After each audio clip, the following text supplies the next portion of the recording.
Magandang araw guys, ito na naman tayo sa bago kong DIY para sa ating sasakyan, iwas daga, no? So ito yung aking DIY na nilagyan ko ng, sa Bisaya pa is alikampor,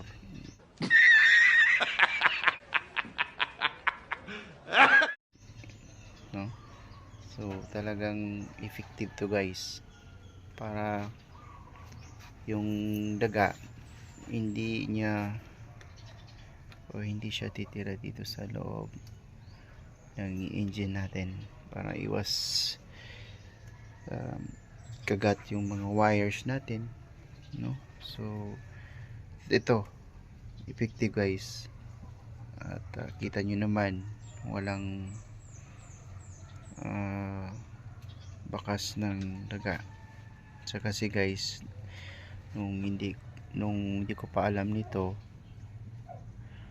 or idea namin ni Mrs. na maraming bakat ng paa ng daga, tsaka yung dumi nila, no? Makapatong lang yan dito sa ibabaw yung dumi. So ito yung idea na lagi namin ginagawa, kasi ginagamit namin tong sasakyan bihira lang.